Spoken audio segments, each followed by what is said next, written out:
A country trying to rebrand its future just unveiled something no one saw coming.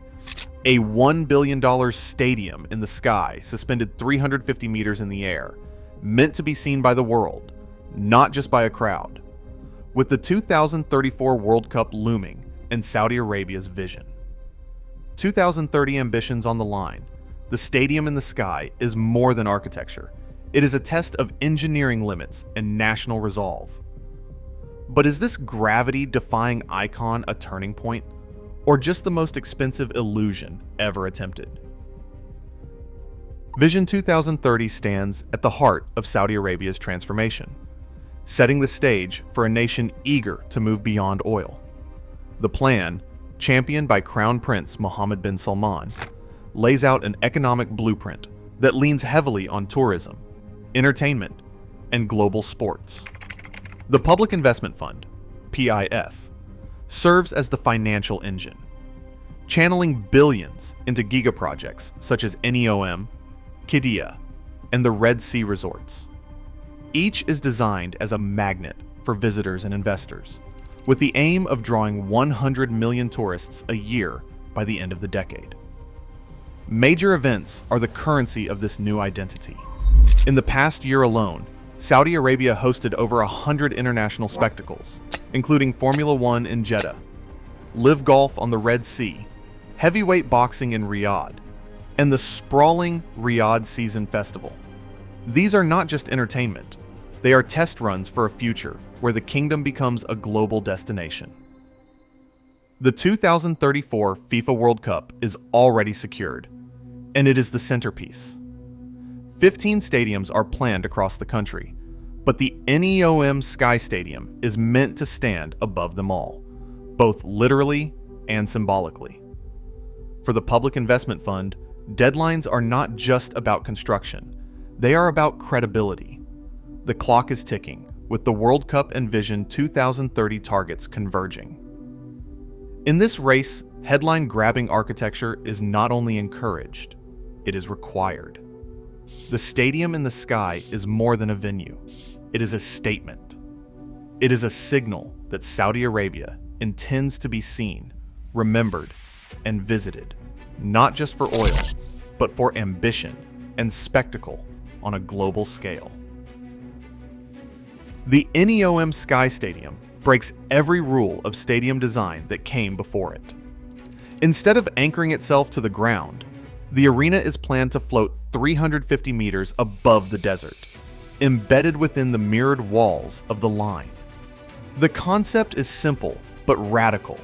Create a venue that is not just a place to watch, but a spectacle to be watched, day and night, from miles away, from the city below, and from the sky. This is not a stadium you drive up to or walk around at street level.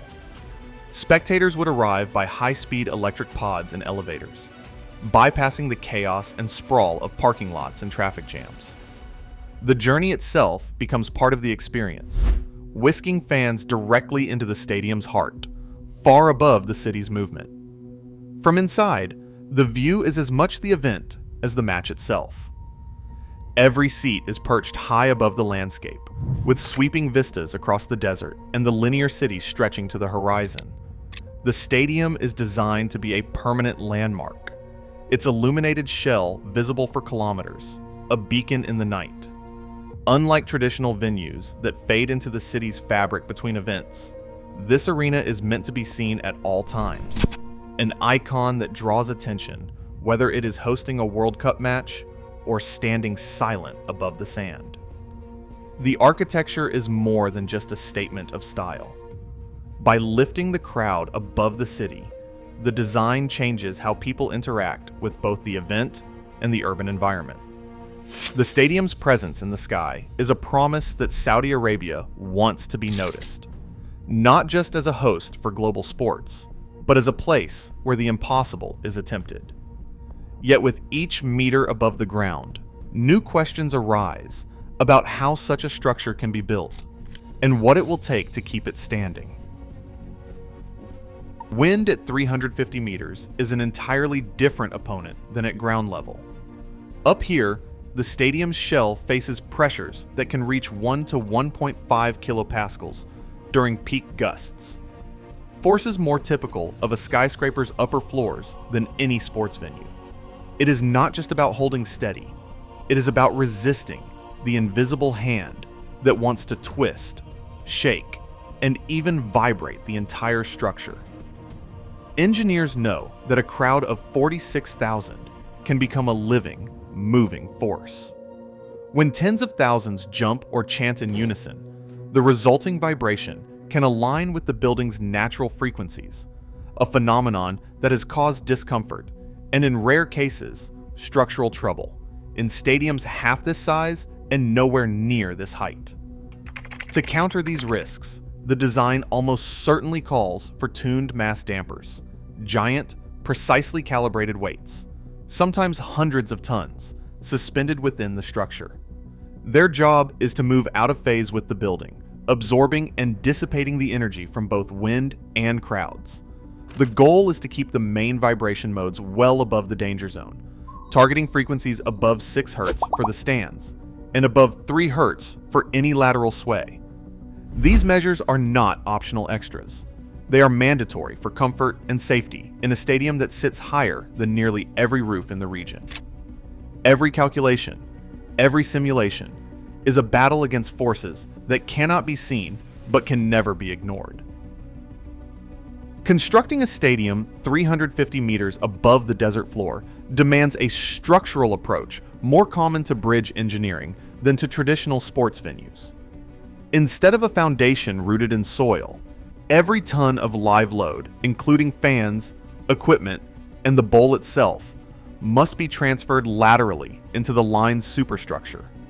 Engineers are exploring hybrid deck systems, drawing on the logic of box girder bridges, with deep multi-cell girders spanning between the mirrored walls and distributing weight across a network of mega columns and transfer trusses. These primary members would be fabricated in massive sections, likely on the ground, and then hoisted into place using heavy lift cranes or strand jacking rigs anchored into the line's frame. Each phase would require millimeter precision, with prefabricated cantilever modules locked together at height, forming a rigid platform capable of supporting tens of thousands of moving spectators. Evacuation and life safety. At this altitude, introduce a different set of challenges. Instead of ramps to the street, vertical egress cores, fire-rated, pressurized, and redundant, would channel crowds into protected shafts embedded within the line. These cores, spaced around the bowl, must handle the rapid movement of 46,000 people, not only in emergencies, but during routine ingress and egress for global events. Every aspect of the build sequence, from logistics to safety, compounds the cost and complexity. As the project moves from concept to construction, each engineering solution adds pressure to the billion-dollar budget, setting the stage for the next, more sobering question. How much will it really take to make this vision real? $1 billion is the headline figure, but the math behind a Sky Stadium at this scale tells a different story. In global mega projects, the structure and foundations alone typically consume 30 to 40% of total cost. That means at least $300 million to $400 million just to anchor the stadium inside the line's superstructure. The mirrored facade, LED integrated roof, and all mechanical, electrical, and cooling systems could add another 25 to 30%. Life safety, vertical transport, and emergency egress, critical at 350 meters, demand specialized systems, often running 15 to 20% of the budget. The remaining slice covers design, management, and contingencies, but even a generous allowance can be quickly erased by inflation, supply chain shocks, or design changes. Recent stadiums like Mercedes-Benz in Atlanta or Lusail in Qatar have shown how complexity and climate can drive costs far beyond initial estimates. In Saudi Arabia, overruns of 30 to 100% are not unusual for giga projects. For a first-of-its-kind venue, Experienced analysts warned the real number could land closer to $1.5 billion, or even $2 billion. Each innovation, whether it is a cantilevered bowl, a smart facade, or a bespoke evacuation core, comes with a risk premium. The official budget may hold on paper, but the true cost of ambition often appears only in the footnotes. Cooling a stadium suspended 350 meters above the desert demands more than just engineering. It demands energy on a scale rarely seen in sports architecture. Each seat becomes a node in a vast thermal puzzle with kilowatts of cooling required to keep the air bearable when temperatures outside can reach 50 degrees Celsius. Environmental analysts warn that the embodied carbon in high-strength steel, mirrored glass, and composite materials could rival that of a mid-sized skyscraper, raising questions about the true sustainability of a so-called zero-emissions landmark.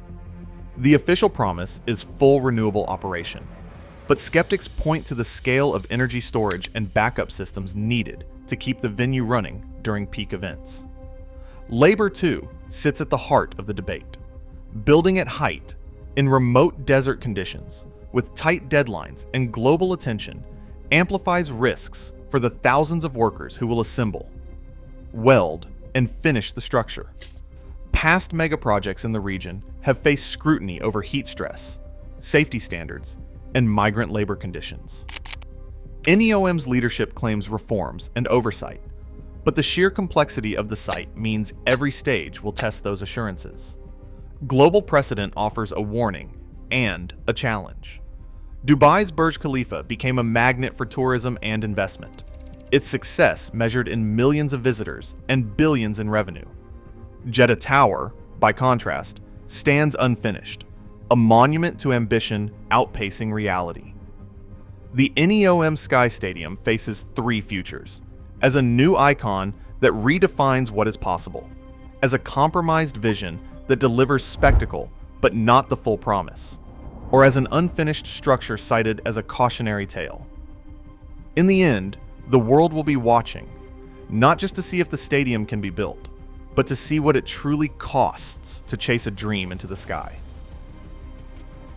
Right now, the world watches as Saudi Arabia turns engineering spectacle into national identity. If the stadium rises, it redefines what nations can build and what they risk. In a century shaped by architectural ambition, one project asks, is the future measured by vision or by what endures? Share your thoughts below.